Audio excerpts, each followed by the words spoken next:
네, 안녕하세요. 기후위기 최전선을 선 나라 나우루에 대해 발표할 이후이후 팀 오다은입니다. 먼저 발표에 들어가기 전에 왜 저희가 SDG 13번, 즉 기후행동에 대해 주제로 정했는지 이야기를 나눠보고자 합니다. 아마 한 번쯤은 뉴스에서 기후변화로 인해 국토가 점차 사라지고 있는 섬나라에 대해 들어보셨을 텐데요. 나우루가 바로 그 국가 중에 하나입니다. 이처럼 SDG 13번은 나우루뿐만 아니라 비슷한 상황에 처해 있는 국가들이 직면한 문제를 해결하고 미래를 준비하는 데 핵심적인 목표이기에 선택하게 되었습니다. 그럼 이제 발표 목차에 대해 살펴보도록 하겠습니다. 먼저 어바웃 나우루를 통해 나우루가 어떤 나라인지 소개하는 시간을 갖고 나우루가 직면한 문제들을 실제 현황에 대해 살펴보는 시간을 가져보겠습니다. 다음으로 나우루의 국가적인 계획을 소개하며 나우루가 이러한 문제들을 어떻게 해결하고자 하는지 설명드리겠습니다. 이후에는 저희 팀이 제안하는 해결 방안을 소개하고 이 제도가 가진 한계점과 방안에 대해서 살펴보겠습니다. 나우루는 태평양 중서부에 위치한 세상에서 가장 작은 섬나라입니다. 인구는 약 1만 2천만 명이며 과거 나우루의 주요 산업은 인광석 채굴이었고 풍부한 인광석 자원을 바탕으로 한때는 세계 최고 수준의 1인당 국민 소득을 기록하기도 하였습니다. 오늘날에는 어업과 해외 원조에 크게 의존하며 국가 경제를 유지하고 있습니다. 나우루는 지리적으로 호주와 가까우며 현재도 호주의 지원을 받으며 협력 관계를 유지하고 있습니다. 오른쪽 사진을 보시면 알겠지만 나우루의 면적은 약 21제곱킬로미터로 제주도 면적의 약 1%밖에 되지 않습니다. 다음으로 나우루의 역사에 대해 설명하도록 하겠습니다. 인광석 속출로 인해 막대한 부를 축적하며 세계에서 가장 부유한 국가라는 평가받기도 하였는데요. 인광석의 무분별한 채굴이 이루어졌고 그 결과 섬 전체의 약 80%가 황폐화되었습니다. 또한 인광석이 고갈되며 국가 경제 역시 급격히 쇠퇴하였습니다. 이런 휴유증으로 인해 농업과 자급자족이 어려워졌으며 국토의 바위화 현상이 진행되었습니다. 나우루는 환경 파괴와 기후변화 문제를 동시에 겪고 있는 대표적인 기후 취약 국가입니다.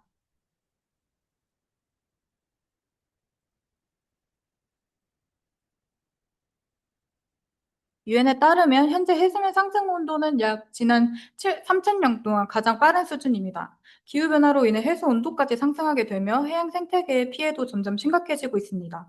나우루는 해안 침식이 진행되고 있으며 해안 생태계, 특히 산호초 생태계의 생산성이 감소하고 있는 것으로 나타납니다. 뿐만 아니라 물 부족 문제도 심각합니다. 나우루는 사용 가능한 지표수가 거의 존재하지 않으며 현재 담수화 시설과 제한적인 지하수에 의존하며 식수를 공급하고 있습니다. 이처럼 나우루는 복합적인 기후 위기에 직면해 있으며 이는 국가의 지속 가능한 발전을 위협하는 주요 요인으로 작동하고 있습니다. 나우루의 현재 상황입니다. 왼쪽 사진을 보시면 나우루를 위에서 촬영하신 모습을 볼 수 있는데요. 사진에서 볼 수 있듯이 주거지와 주요 시설은 대부분 섬의 가장자리에 위치해 있습니다. 섬의 중앙부에는 황폐화된 토지가 넓게 남아있는 모습을 확인하실 수 있습니다. 맨 오른쪽 사진에서는 2100년 나우루의 해안 침수 예상 모습입니다. 해수면 상승으로 인해 주민들이 거주하는 해안 지역이 침수 위협에 크게 노출될 것으로 예상됩니다. 나우루는 식량 수입 의존도가 매우 높은 국가 중 하나입니다. 이는 농업이 가능한 토지가 부족해졌고, 최근에는 기후변화로 인해 가뭄과 물 부족까지 심화되며 자체적인 식량 생산이 더욱 어려워졌기 때문입니다. 더불어 해수 온도가 상승하며 어종의 이동이 발생하였고, 이에 따라 기존의 어획량이 감소하는 문제 또한 나타나고 있습니다. 특히 높아진 수온으로 인해 산호초가 색을 잃고 하얗게 변하는 백화 현상을 관찰할 수 있는데요. 산호초는 다양한 어종의 서식지 역할을 하기 때문에 산호초 감소는 결국 어획량 감소와 식량 안보 문제로 이어질 수 있습니다. 마지막으로 물 부족 문제가 심화되며 오염된 물을 마시거나 사용하는 경우가 증가하고 이로 인해 수인성 질병의 위험 또한 높아지고 있습니다. 이러한 문제에 대응하기 위해 나우루 정부는 현재 국가 적응 프로그램을 진행하고 있습니다. 첫 번째는 나우루의 가장 중요한 과제인 해안 지역 보호입니다. 나우루는 해수면 상승과 해안 침식으로 인한 피해를 줄이기 위해 해수 위험 지역을 관리하는 방안을 추진하고 있습니다. 다음으로는 식량 안보 강화입니다. 이를 위해 기후의 협력이 높은 작물 등을 제한하는 것을 제시하고 있습니다. 감수화 시설을 강화하는 등의 물안보와 조기 경보 시스템을 구축하는 등 기후 회복력 강화에 이어 마지막으로 나우루가 현재 추진하고 있는 대표적인 기후 적응 프로젝트인 Higher Ground Initiative가 있습니다. 이 프로젝트는 해안 저지대에 집중된 주민과 주요 기반 시설을 점진적으로 고지대로 이전하고 황폐화된 내륙 지원을 보완하여 새로운 거주지와 기반 시설을 조성하는 것을 핵심 목표로 하고 있습니다.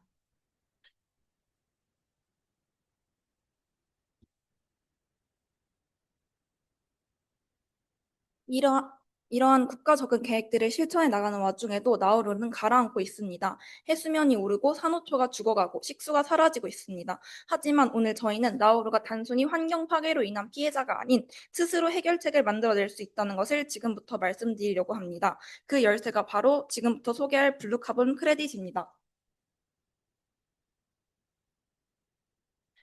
먼저 블루카본 크레딧이 뭔지 개념부터 짚고 넘어가겠습니다. 블루카본이란 바다가 흡수하고 저장하는 탄소를 말합니다. 해양 생태계는 육지 산림보다 훨씬 빠르게 탄소를 흡수하고 퇴적층에 수백 년간 가둬둘 수 있습니다. 그리고 크레딧이란 이렇게 줄이거나 흡수한 탄소량을 숫자로 인증한 것입니다. 이 둘을 합치면 해양 생태계가 이산화탄소를 흡수한 양을 계산해서 탄소 1톤 감축과 같은 형태의 인증서로 만드는 것이 블루카본 크레딧입니다. 작동 방식은 매우 간단합니다. 바다숲을 조성해 이산화탄소를 흡수하면 연구기관이 그 무게를 검증합니다. 그 무게만큼 탄소 크레딧이 발행되고 탄소 감축이 어려운 기업이 그 크레딧을 구매해 자사의 배출량을 상쇄하는 것입니다. 그렇다면 나우루에게 이것이 왜 중요할까요? 지금부터 말씀드리도록 하겠습니다. 블루카본 크레딧을 제대로 활용하면 나우루는 세 가지를 동시에 얻을 수 있습니다. 첫째, 이산화탄소 흡수 증가, 어업 자원 회복, 해안 침식 완화, 생물 다양성 보호, 즉 생태계 복원입니다. 두 번째, 보건 사업으로 흡수한 탄소량을 국제 기준에 따라 인증해 새로운 국가 수입을 확보하고 기후 저금 자금을 마련하며 화석 연료 의존에서 벗어날 수 있습니다. 셋째, 주민들이 양식에 참여하고 청년들이 해양 보건 일자리를 얻는 지역 경제 발달입니다. 나우루의 육지 면적은 고작 21제곱킬로미터입니다. 그러나 배타적 경제 수역은 무려 32만 제곱킬로미터에 달합니다.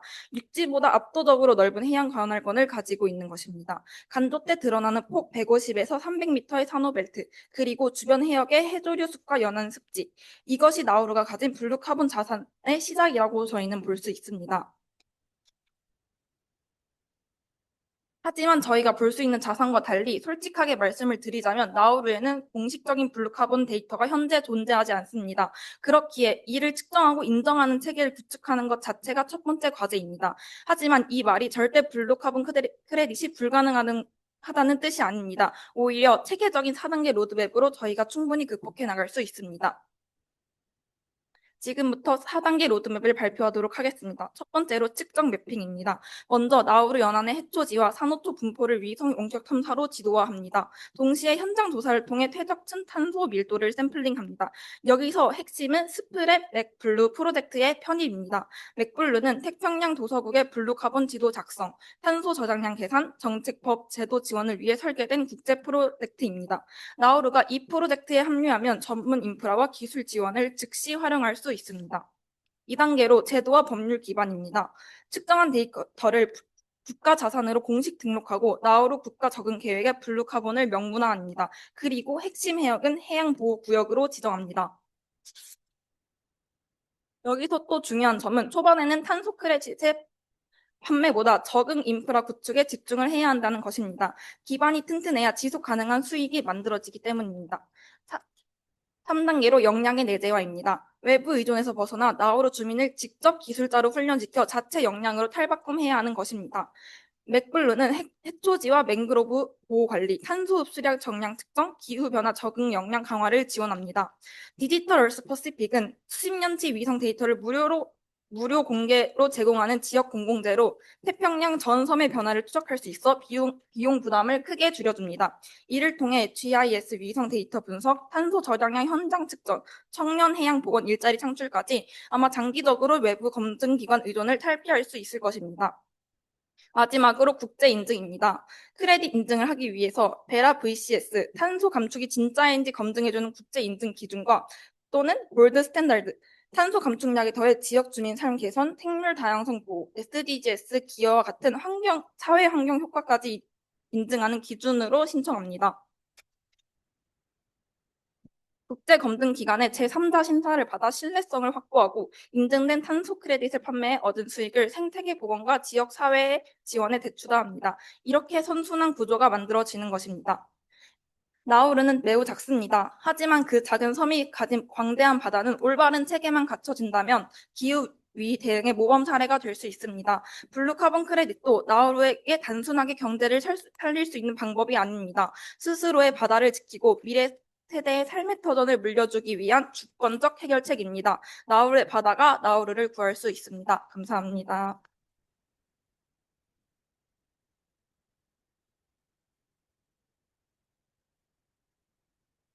그 발표 잘 들었고요. 이제 어쨌든 탄소 크레딧을 도출하려면 어떤 행위들, 그러니까 투입이 있어야 되잖아요. 근데 보통 어떤 투자를 할 때 이게 손실이냐 이익이 나냐를 우리가 가늠을 해야 투자를 하지 않습니까? 그렇게 그런 구조로 기초로 했을 때 이 발표나 아이디어 준비하시면서 혹시 어느 정도의 뭐 탄소 크레딧이 발생해서 나우루에 도움이 될 수 있을까라는 어떤 예측치라든지 경제적 기대 효과 같은 걸 좀 계산해 보신 게 있으신지. 저희가 애초에 이 모든 해결책을 현재 존재하는 게 아니라 완전 처음부터 생각을 해놔서 사실 뭐 직접적인 돈이나 이런 거에는 당연히 계산을 저희가 할 수 없었지만 저희가 아까 그 맥블루 편입을 얘기하고 디지털 스파티픽 같은 걸 말씀드린 이유가 무료 공개 위성 데이터를 활용하고 이미 있는 거에 저희가 편입을 하는 거기 때문에 이미 있는 프로젝트에서 사실 그렇게 뭐 경제적으로던가 뭐 직접 다시 만들어야 되는 게 엄청나게 많지는 않을 거라고 예상을 해서 나우루 단독으로 인프라를 구축하지 않아도 된다는 거에 초점을 저희가 둬서 경제적 나우루 자체 부담은 그렇게까지 저희가 깊게 고민을 해보진 않은 것 같습니다. 네, 발표 잘 들었습니다. 발표 들으면서 처음 저도 이 나라가 있다는 걸 알게 됐고요. 덕분에 이런 나라가 있구나, 이런 사회적 문제가 있구나라는 부분을 알게 되었습니다. ODA 사업을 하다 보면 이제 수원국은 아주 많은 국가가 있는데 공여국이 가지고 있는 예산과 자원 이런 부분에는 한계가 있어서 우리나라에서도 중점협력국이라는 부분을 설정을 하고 거기에 맞는 그 중점협력 분야라는 부분을 설정을 해서 예산의 70%를 지출하고 있습니다. 지금 이 나라 들었을 때 과연 이런 나라에서 ODA를 우리나라가 할 수 있는 곳인가? 대한민국 대사관에서 어느 대사관에서 여기 관리하고 있지? 이 정해진 예산 안에서 이렇게 작은 인구가 살고 있고 우리랑 크게 연관성이 없는 나라의 ODA 예산을 하는 것에 대한 궁극적인 생각, 제일 처음에 아이들 했을 때 필요하다고 생각하는 이유가 무엇인지 라는 생각이 들었었고요.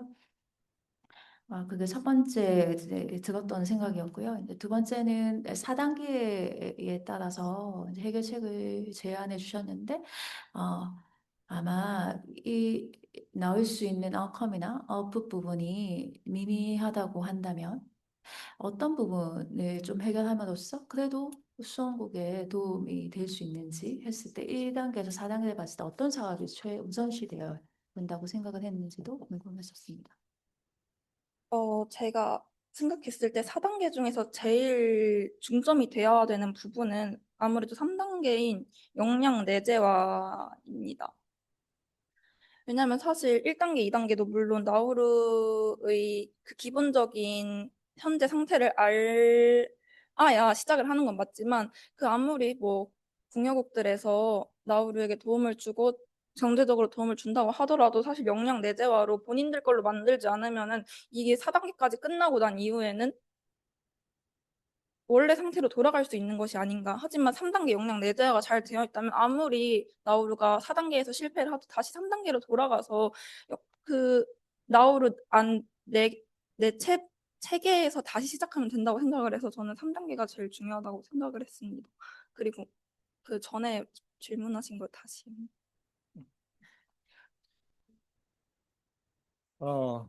안녕하세요. 비슷한 얘기인데 제가 나우루 저도 처음 알았지만 면적이 제주도 1%고 21 평방킬로미터네요. 넥스 인터넷으로 금방 찾아봤어요.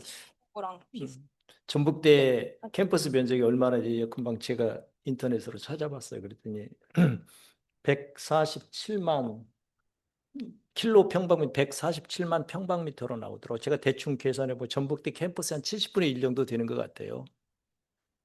그래서 내가 그런 생각이 들어요. 비싼 얘기인데 이 ODA 사업은 어쨌든 투자 뭐 그거에 대한 이펙트 이런 걸 생각할 텐데 두 분은 왜 나우를 잡았을까? 물론 아까 여기 말씀 뭐 처음에 내세운 것처럼 기후 문제의 최전선이긴 하지만 그래서 하여튼 뭐 재미있기도 한데 보다 좀 이 나라에 대한 어떤 깜찍하고 스마트한 뭐 어프로치라고 할까 이런 게 좀 있었더라면 더 흥미있었겠다는 뭐 그러니까 저만의 어떤 그냥 생각이었습니다. 하여튼 잘 들었습니다. 예, 수고하셨어요.